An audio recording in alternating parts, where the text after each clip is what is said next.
نحمده ونستعينه ونستغفره ونعوذ بالله من شرور أنفسنا وسيئات أعمالنا من يهده الله فلا مضل له ومن يضلله فلا هادي له وأشهد أن لا إله إلا الله وحده لا شريك له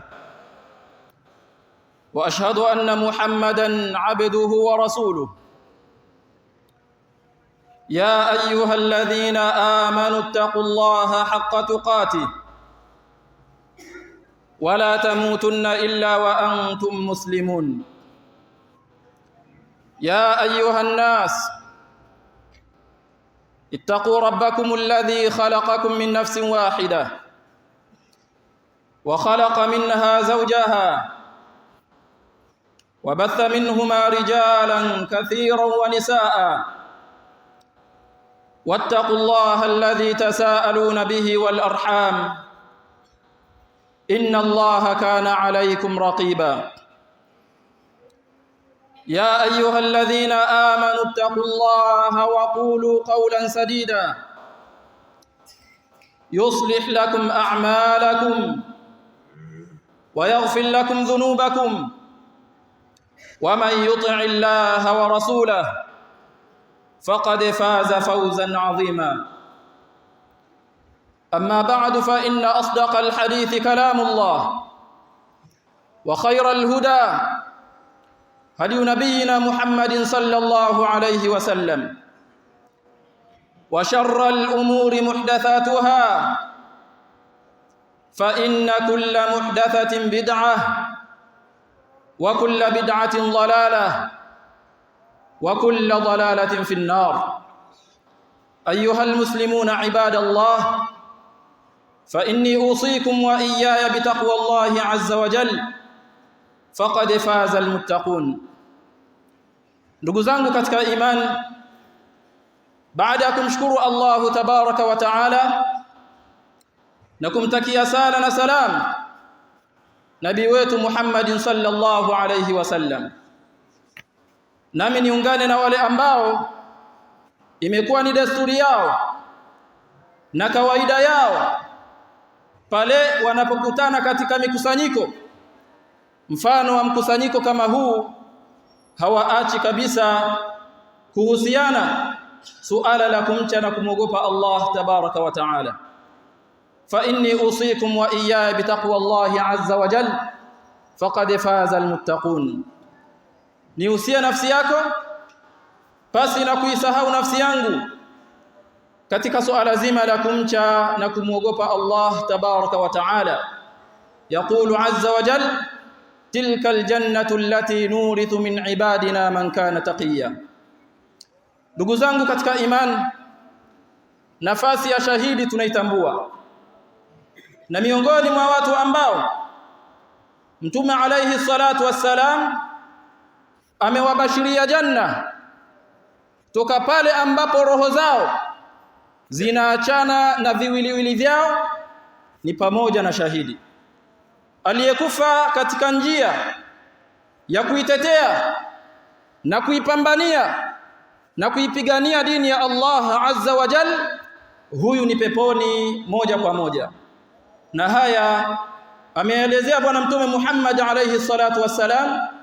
pale alipokuwa akielezea fadhila za mujahidan alipokuwa akielezea fadhila thawabu na malipo anayoyapata mtu ambaye atafia katika uwanja wa vita kwa lengo la kuitetea dini ya Allah azza wa jalla lakini kuna jambo ambalo katika macho ya watu linaonekana ni dogo katika fikra na dhana za watu linachukuliwa ya kwamba ni jambo la kawaida ni jambo simple lakini wa huwa inda Allah adhim jambo hilo mtume alayhi salatu wassalam amelitaja na kusema ya kwamba linaweza likawa ni sababu ya kumfanya hata huyu shahidi pamoja na malipo aliyobashiriwa kuweza kuikosa hiyo janna linaweza likawa ni sababu ya kumfanya mwanadamu akaikosa janna pamoja na uzuri wa matendo atakayokuwa nayo. Ma huwa dhalika alhajiz wama huwa dhalika almani, ni kizuizi gani hicho, ni kitu gani hicho kinachoweza kumfanya shahidi akaikosa janna? Ni jambo gani hilo ambalo linaonekana katika macho ya kwamba ni dogo, kumbe mbele ya Allah tabaraka wa taala ni kubwa? Innahu dain, ndugu zangu katika imani, hilo ni deni. Wa mawdu'una al-yawma bimashi'atihi tabaraka wa taala sanatahaddath bil ikhtisar an khuturati ad-duyun, na kwa uwezo wake Allah tabaraka wa taala khutba yetu ya leo tutajaribu walau kwa mukhtasar, walau kwa ufupi, kukumbushana kuhusiana na hatari ya deni. Ad-duyunu bi anwa'ihi, madeni kwa aina zake zote. Yawezekana deni lako ulilonalo ni kwa sababu ulikwenda kujikopesha kwa mtu, hujalipa, hilo ni deni. Yawezekana deni ulilonalo pengine ni kwa sababu ya harambee iliyokuwa ikifanyika, ukatoa ahadi hujalipa, ni deni.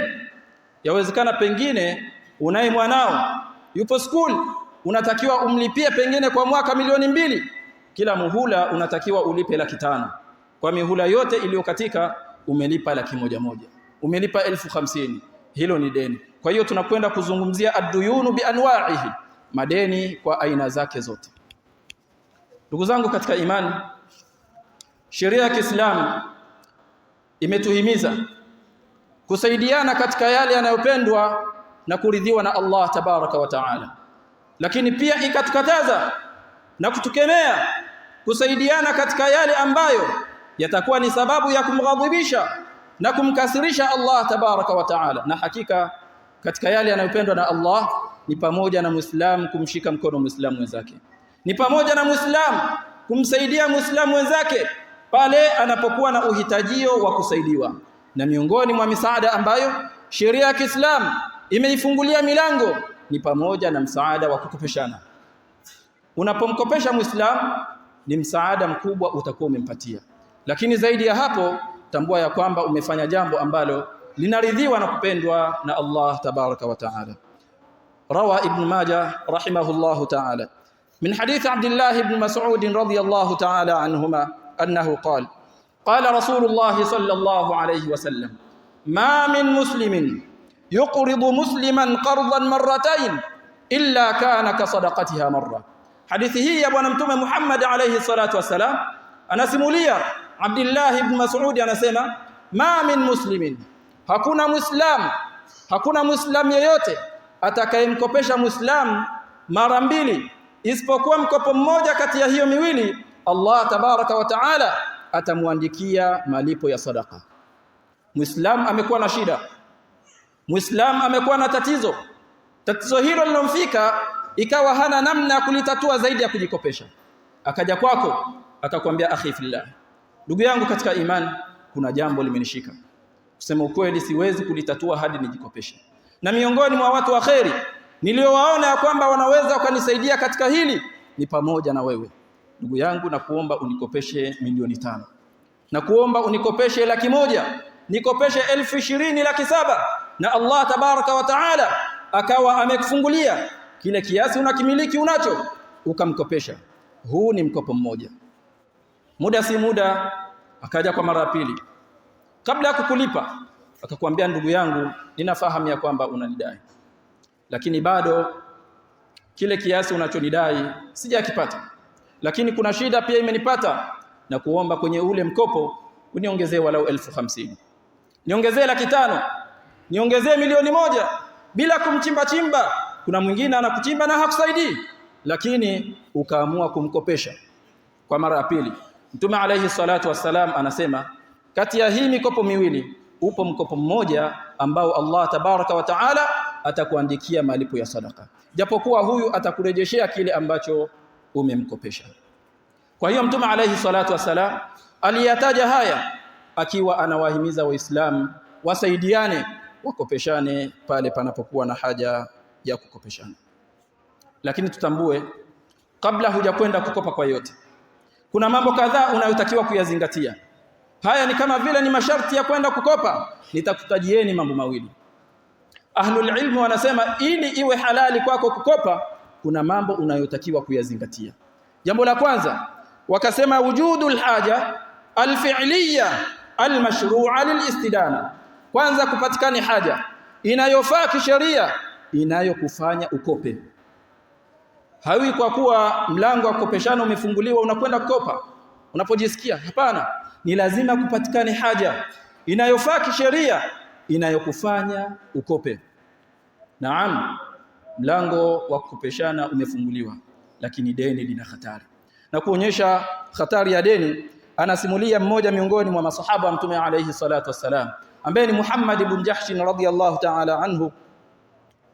Anasema kunna qu'udan 'inda rasulillah sallallahu alayhi wasallam farafa'a ra'sahu ila as-sama' wa wada'a rahatahu ala jabhatihi thumma qala subhanallah ma nazala min at-tashdid qala fasakatna wa fazi'na falamma kana min al-ghad sa'altu rasulallah sallallahu alayhi wasallam wama nazala min at-tashdid qala walladhi nafsi biyadihi inna ar-rajula yuqtalu fi sabilillah thumma uhiya thumma qutil ثم أحيي ثم قتل ما دخل الجنة حتى يقضى عنه دينه.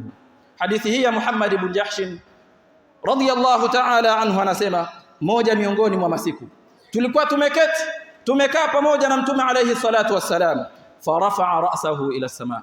Wakati huo tumekaa na Mtume alayhi salatu wassalam, akanyanyua kichwa chake akatizama juu. Mtume alayhi salatu wassalam akaangalia mbinguni. Thumma wada'a rahatahu ala jabhatihi, kisha akaweka mkono wake juu ya paji lake la uso. Thumma qala, kisha akasema alayhi salatu wassalam, subhanallah, Allah azza wa jalla ametakasika. Ma nazala min at-tashdid, ni uzito mkubwa ulioje tulioteremshiwa. Maneno haya anasema Mtume alayhi salatu wassalam. Huyu msimulizi anasema fasakatna. Maneno haya aliyosema Mtume alayhi salatu wassalam ya mshangao, subhanallah, lakini na kitendo alichokifanya Mtume alayhi salatu wassalam, vitu hivi vikatufanya tunyamaze. Fasakatna wa fazi'na, lakini pia tukakosa maneno ya kuzungumza, tukawa na mshangao, tukatawanyika. Asema falamma kana min al-ghad, ilipofika siku ya pili yake, fasaltu rasulullah sallallahu alayhi wasallam, nililazimika kwenda kwa Mtume alayhi salatu wassalam kumuuliza, wama nazala min at-tashdid, ni uzito gani ulioteremshwa kwa yale ulioyasema jana. Mtume alayhi salatu wassalam akiwa anamjibu huyu sahaba akasema, walladhi nafsi biyadi. Hiki ni kiapo ambacho Mtume alayhi salatu wassalam alikuwa akipendelea kukitumia katika viapo vyake. Ni kama ambavyo wanasema wallahi wa billahi wa tallah. Mtume akisema walladhi nafsi biyadi, ninaapa kwa yule ambaye nafsi yangu ipo mikononi mwake, inna ar-rajula yuqtalu fi sabilillah, inawezekana mtu akauliwa shahidi katika njia ya Allah tabaraka wa taala. Thumma uhiya thumma qutil, kisha akapewa tena uhai, akafa tena kwa mara nyingine akiwa ni shahidi. Thumma uhiya thumma qutil, kisha akapewa tena uhai, akafa tena akiwa shahidi. Tunasema ma dakhala aljanna, mtu huyu hawezi kuingia peponi. Wa alayhi daynun, na ile hali ana deni, hatta yuqda anhu daynuhu, hadi lilipwe deni analodaiwa. Ndio maana tukasema miongoni mwa masharti ambayo ni lazima uwe nayo ili kuweza kukopa, ni lazima kuwepo na haja, kuwepo na sababu inayofaa kisheria ya kukufanya ukope. Lakini ma'al asafi shadid, leo kuna watu wananuka mikopo. Pengine ukifuatilia sababu za wao kukopa hazipo kisheria, hazipo shar'an. Kuna mtu kakopa ili anunue furniture aweke ndani ya nyumba yake, خلاص. Watu wakifika nyumbani kwake waseme mashallah, nyumba ya fulani bana imependeza, ulishafika kwa fulani, خلاص, bas ndo raha yake hiyo. Mwingine anakopa ili akamnunulia pengine mkewe sare ya kuendea harusini. Mkewe akienda harusini bana sema mashallah, mke wa fulani bana, lile baibui 500,000 200,000, bas. Hatusemi ni haramu kukopa kwenye haya, lakini kama maisha yako utakuwa unaendesha kwa staili hii, kwa namna hii, utakuwa unajitafutia matatizo. Kwa hiyo ili upate uhalali wa kopa, ni lazima kuwepo na haja inayofaa kisheria inayokufanya ukope. Jambo la pili, wakasema ghalabatu dhann annaka qadirun ala sadad, uwe na dhana ya nguvu kwamba ninao uwezo wa kulipa. Sio pakitangazwa tu mkopo madamu hela ni nyingi unakwenda kuchukua. Unachukua mkopo wa milioni 50, mkopo wa milioni 2, milioni 80. Pengine kazi yako kwa mwaka huwezi kuingiza hicho kiasi. Jitafutia matatizo. Kwa hiyo ili upate uhalali wa kukopa ni lazima uwe na dhana kwamba kwa mujibu wa shughuli zangu na kazi zangu nilizonazo, kiasi hiki ninachokikopa nina uwezo wa kukirudisha. Na kwa hili imekuja hadithi ya Abi Hurairah radhiyallahu ta'ala anhu عن النبي صلى الله عليه وسلم قال: من أخذ شيئا من أموال الناس وهو يريد أداءها أدى الله عنه ومن أخذها يريد إتلافها أتلفه الله. Hadithi hii ina maana nyingi, lakini miongoni mwa maana ambazo wamekuja nazo wanachuoni wanasema, yeyote atakayekopa na ile hali anania ya kulipa na kurudisha kile alichokikopa, adda Allahu anhu, Allah atamfanyia sahali kwenye kulipa, atamfanyia wepesi kwenye kulipa. Wa man akhadhaha yuridu itlafaha atlafahu Allah, na yule ambaye atakopa na ile hali hana nia na dhamira ya kurudisha kile alichokikopa, afahamu ya kwamba Allah atamfanyia uzito kwenye kulipa, lakini pia itakuwa ni sababu ya kuadhibiwa mbele ya Allah tabaraka wa taala. Bali deni hili litakuwa ni sababu ya kuadhibiwa pale ambapo roho yake itaachana na kiwiliwili chake. Bwana Mtume Muhammad alayhi salatu wassalam, kuna mambo kadhaa aliwahi kuyafanya akiwa anawaelimisha masahaba na kuwatahadharisha masahaba juu ya hatari ya deni. Anasimulia Jabir ibn Abdullah radhiyallahu ta'ala anhuma, anasema mata rajulun, kuna bwana mmoja aliwahi kufa zama za Bwana Mtume Muhammad alayhi salatu wassalam. Anasema faghassalnah wa kaffannah wa hannatnah wa wada'nahu li rasulillahi sallallahu alayhi wasallam. Huyu bwana alipokufa, faghassalnah, tukamuosha, tukamtia manukato, tukamvisha sanda yake, tukamwandaa kama ambavyo maiti huwa anaandaliwa. Wa wada'nahu li rasulillah sallallahu alayhi wasallam, tukampeleka mbele ya Bwana Mtume Muhammad alayhi salatu wassalam ili aweze kumswalia. Anasema fatakhatta khuta, Mtume alayhi salatu wassalam akapiga hatua, akasogea mbele. Mtume alayhi salatu wassalam kabla ya kumswalia aliwauliza maswahaba, hal ala sahibikum min dayn, je, huyu jamaa yenu tunayetaka kumswalia anadaiwa chochote? Anadaiwa? Mtume bado hajamswalia, huyu sahaba anadaiwa? Qalu na'am dinaran, masahaba akasema ndio, huyu anadaiwa dinari 2. Angalia maamuzi ya Mtume alayhi salatu wassalam. Pesa anayodaiwa ni ndogo, dinari 2 ni sawa na kusema labda 2,000 au 20,000. Dinaran, dinari 2.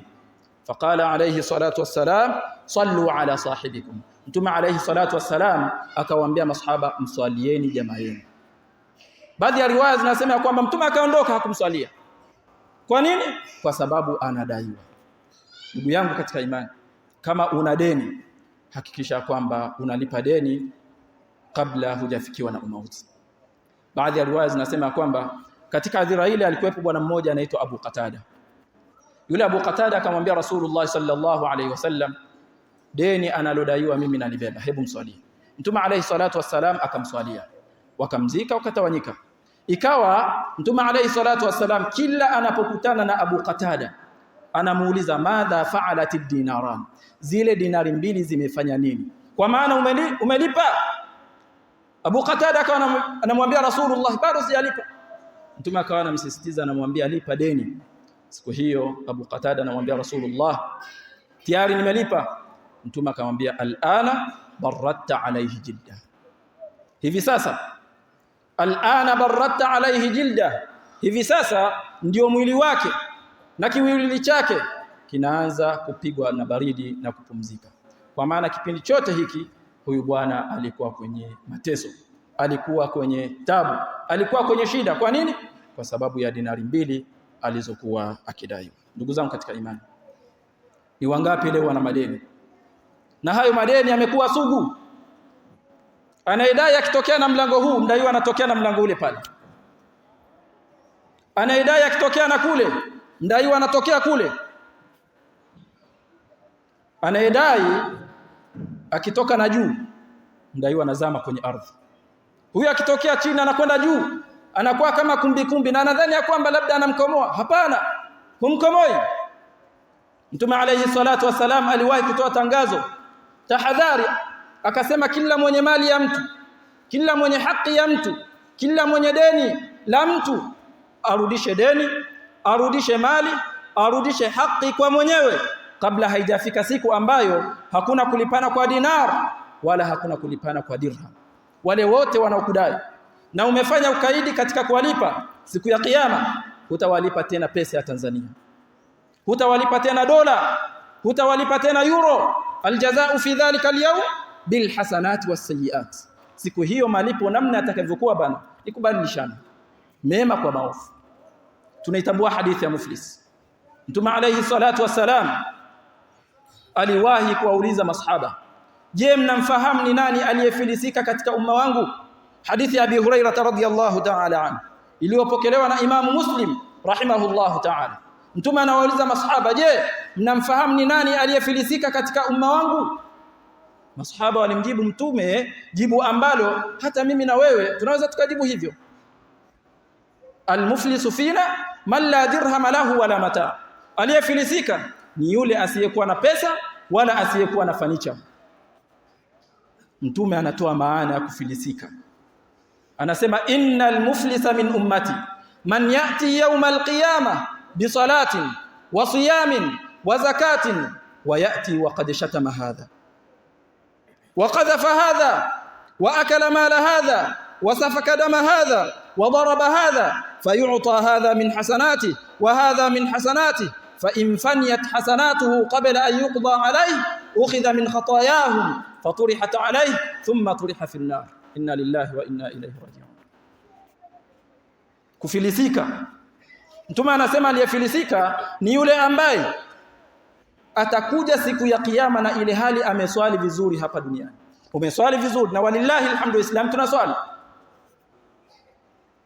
Wasiyamin, anakuja siku ya kiyama na ile hali amefunga.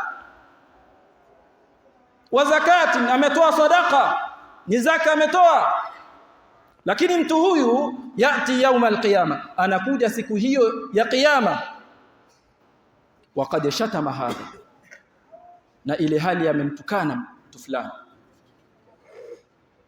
Waqadhafa hadha, amemvunjia heshima huyu. Wa akala mala hadha, amekula mali ya huyu. Wasafaka dama hadha, amemwaga damu ya huyu. Wa daraba hadha, amempiga huyu.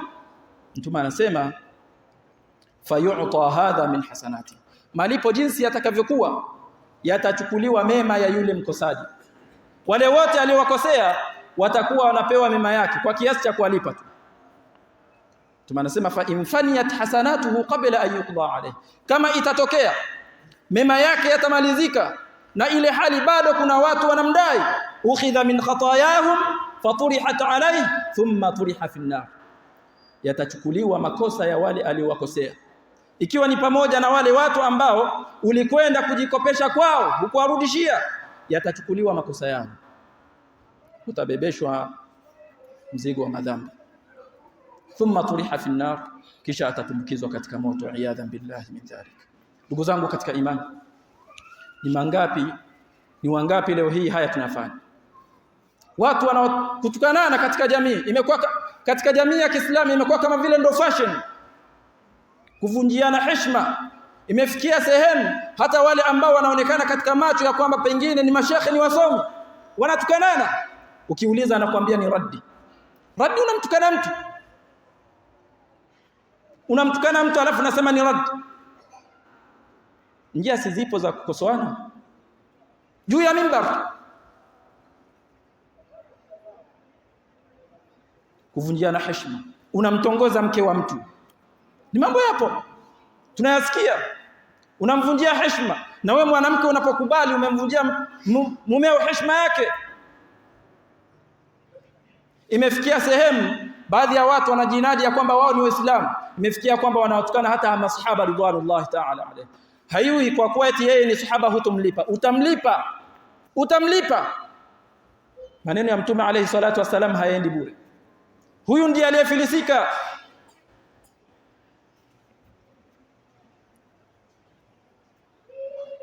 ukhidha min khatayahum, yatachukuliwa makosa ya wale uliowakosea, utabebeshwa mzigo wa madhambi.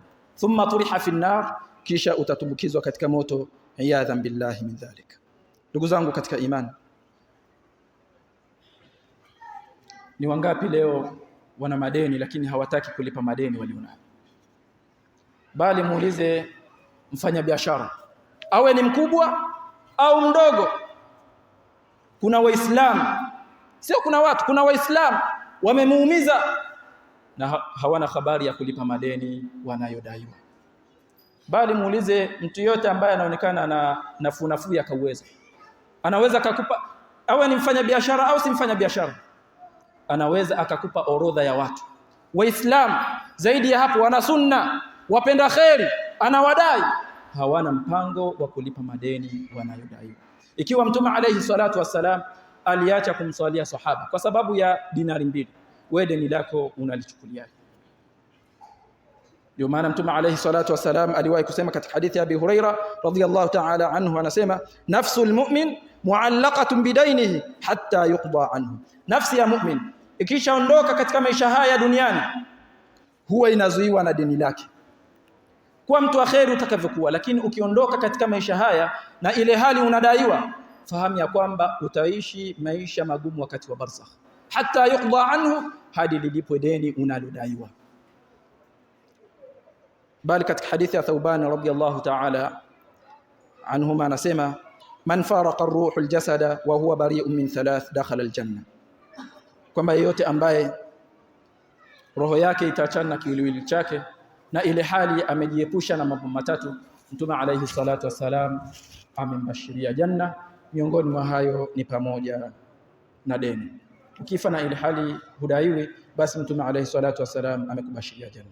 Bali Allah tabaraka wa taala alipokuwa akielezea watu wanaotakiwa kupewa zaka, kuonyesha uhatari wa deni, miongoni mwa watu aliowataja akasema walgharimina alaiha, innamas sadaqatu lilfuqara'i walmasakin wal'amilina 'alayha walmu'allafati qulubuhum wa fir riqab walgharimina.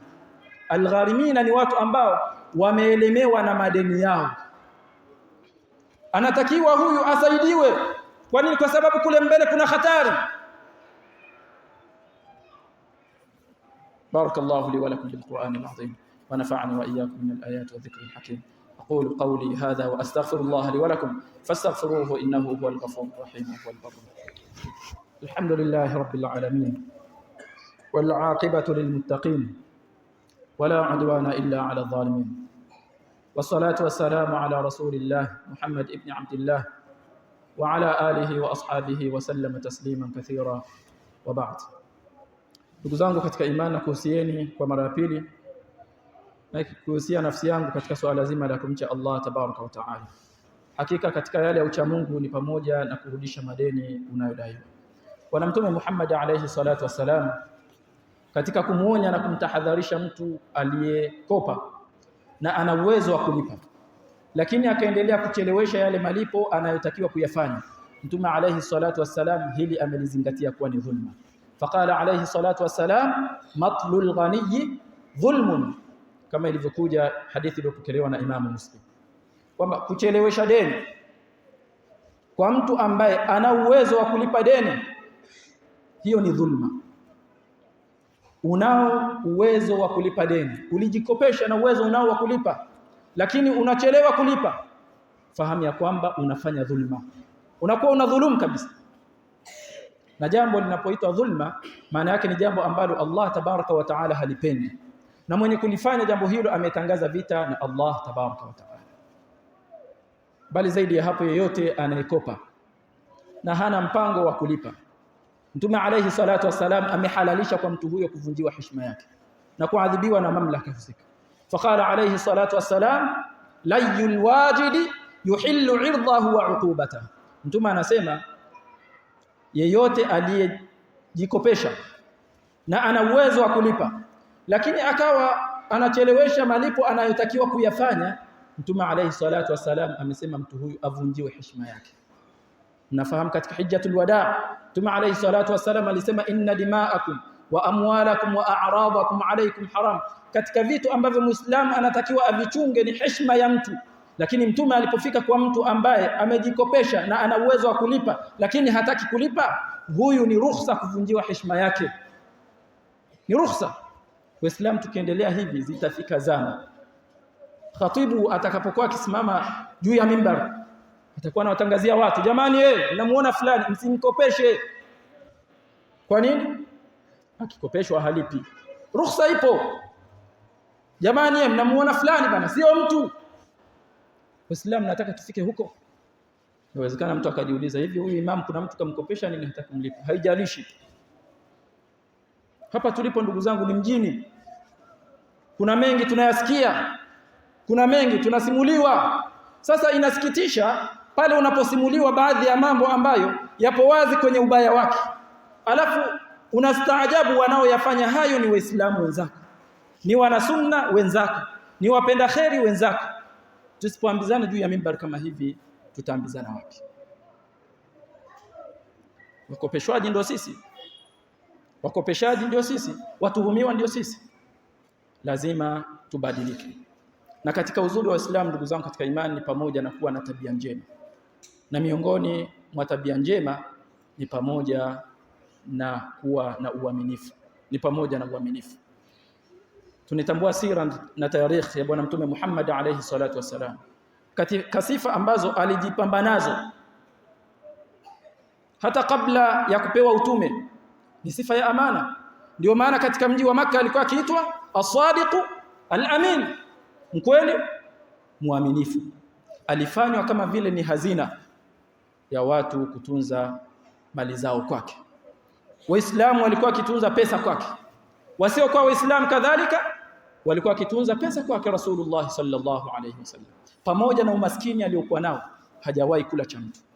Hajawahi kumdhulumu mtu Rasulullah sallallahu alayhi wasallam. Na sisi ndio wafuasi wa bwana Mtume Muhammad alayhi salatu wasalam. Ikiwa hivyo ndivyo, tuyasikilize maneno ya Allah tabaraka wa taala, laqad kana lakum fi rasulillahi uswatun hasana liman kana yarju Allah wal yawmal akhir wa dhakara Allah kathira. Ndugu zangu katika imani, tukielekea mwishoni mwa khutba yetu ya leo, baadhi ya miongozo ni muhimu kumpatia mtu ambaye ana nia ya kukopesha. Jambo la kwanza, tambua ya kwamba mtu akikujia zaidi ya mara mbili akiomba umkopeshe na ukamkopesha, fahamu ya kwamba mkopo mmoja kati ya hiyo Allah tabaraka wa taala atakuandikia malipo ya sadaqa. Hata kama atakurudishia, unayo malipo ya sadaqa. Lakini ili iwe ni sadaqa ni lazima uwe kile ulichomkopesha umekitoa katika mali ambayo ni nzuri. Fa inna Allaha tayyibun la yaqbalu illa tayyiban. Lakini pia katika masharti ya mkopo ambao ni mzuri ni mkopo ambao hauna riba ndani yake. Ndugu zangu katika imani, haya majina hayabadilishi hukumu. Ile riba hata ikiitwa faida inabakia kuwa ni riba tu. Ile riba hata ikiitwa service charge, maana kuna hizo lugha alafu zinaonekana ni za kitaalamu sana, kumbe ni uhuni tu wa lugha, watapeli watu. Mtu anakwenda benki, pengine anahitaji mkopo wa milioni 1, anaambiwa service charge hapa ni 200,000. Huyu ana shida, wanamuongezea mzigo. Kwa hiyo mkopo utakaompa jitahidi uwe ni mkopo ambao ni mzuri, usiokuwa na riba ndani yake. Lakini jambo la pili, epuka masimango na masimbulizi. Utakapomkopesha mtu isiwe ni sababu ya kwenda kumtangaza, alladhina yunfiquna amwalahum fi sabilillah thumma la yutbi'una ma anfaqu mannan wala adha lahum ajruhum 'inda rabbihim wala khawfun 'alayhim wala hum yahzanun. Qawlun ma'rufun wa maghfiratun khayrun min sadaqatin yatba'uha adha wallahu ghaniyyun halim. Ya ayyuhalladhina amanu la tubtilu sadaqatikum bilmanni wal adha. Hili ni katazo ambalo Mtume alayhi salatu wasalam analitoa akiwa anamhimiza yule aliyekopesha, aliyesaidia, asiwe ni mtu wa kusimulia. Jambo la tatu, inapendeza katika kukopeshana tufate utaratibu wa sheria. Allah tabaraka wa taala anasema, ya ayyuhalladhina amanu idha tadayantum bidaynin ila ajalin musamman faktubuhu. Allah tabaraka wa taala anasema, enyi mlioamini, mtakapokopeshana kwamba deni hili litalipwa kwa muda fulani, andikeni. Yule anayekopesha aweke saini. na mkopeshwaji pia aweke saini yake, kuwepo na mashahidi. Kuna leo na kesho. Na hapa kuna mtu anaweza akakwambia, mimi bana, mke wangu siwezi kumwambia mambo haya ya miamala, siwezi kumwambia mimi nadaiwa shilingi ngapi. Ndugu zangu katika imani, Uislamu ulikuja kumkomboa mwanamke. Mwambie, mueleze, kuna leo na kesho, unaweza ukaondoka. Akasema, bwana, huyu mume wangu ameondoka lakini anadaiwa kiasi fulani. Pengine umwamini, huna imani naye katika hayo, basi mtafute rafiki yako awe anajua hayo. Lakini jambo la mwisho, pamoja na kwamba mambo mengi, ni kwamba utakapomkopesha mtu, tambua ya kwamba kuna moja kati ya matatu. Yawezekana akalipa ndani ya muda, yawezekana akachelewa, yawezekana pengine akashindwa kabisa. Allah tabaraka wa taala ametoa mwongozo. Utakapomkopesha mtu, pengine mambo yake yakawa yamekwenda tofauti, Allah anasema, wa in kana dhu usratin fanadhiratun ila maisara wa an tasaddaqu khairul lakum in kuntum ta'lamun. Imetokea umemkopesha mtu na mambo yake yakawa hayakwenda vizuri, usimwekee riba, mpe muda tu, mpe muda. Wa an tasaddaqu khairul lakum in kuntum ta'lamun. Lakini pia kutoa sadaka lile deni ambalo umelikopesha ni khairi kwenu lau kama mnafahamu. Yawezekana ulimkopesha mtu milioni 2, mambo yake yamekwenda mrama, yamekwenda tofauti na vile ambavyo amepangilia. Usimwekee riba, msamehe. Allah anasema kumsamehe kwako ni bora zaidi kuliko yeye kurudisha ile milioni 2 ambayo umemkopesha. Na hapa Mtume alayhi salatu wasalam aliwahi kutoa kisa, akasema kwamba kuna bwana mmoja kwa watu ambao walitangulia, alikuwa na tabia ya kuwakopesha watu. Yule bwana alipokuwa akiona katika wale ambao amewakopesha amepata shida na tabu, alikuwa akiwaambia vijana wake, waweka hazina wake, tajawazu anhu la'alla Allah an yatajawaza anhu, msameheni huyu bwana, huenda Allah tabaraka wa taala akatusamehe. Mtume anasema fatajawaza Allahu anhu, ule msamaha aliyokuwa anautoa ikawa ni sababu ya kusamehewa na kupata msamaha wa madhambi aliyokuwa akiyafanya kutoka kwa Allah tabaraka wa taala. Ndugu zangu katika imani, kuna mengi ya kuzungumzwa katika maudhui haya na ni mada ambayo ni ndefu, lakini walau kwa mukhtasar, bila shaka kipo ambacho tumekibeba katika haya ambayo tumeweza kuyazungumza. Inna Allaha wa malaikatahu yusalluna 'alan nabi ya ayyuhalladhina amanu sallu 'alayhi wa sallimu taslima. Allahumma a'izza al-islam wal muslimin wa adhilla ash-shirka wal mushrikeen wa dammir a'da'aka a'da' ad-din wakhtim lana bi rahmatika ya arhamar rahimin. Rabbana atina fid dunya hasanah wa fil akhirati hasanah wa qina 'adhaban nar. Rabbana la tuzigh qulubana ba'da idh hadaytana wa hab lana min ladunka rahmah innaka antal wahhab. ربنا إننا ظلمنا أنفسنا وإن لم تغفر لنا وترحمنا لنكونن من الخاسرين. اللهم إنا نسألك الهدى والتقى والعفاف والغنى. اللهم إنا نسألك الهدى والتقى والعفاف والغنى. اللهم إنا نسألك الهدى والتقى والعفاف والغنى. اللهم إنا نسألك الجنة ونعوذ بك من النار. اللهم إنا نسألك الجنة ونعوذ بك من النار برحمتك يا أرحم الراحمين.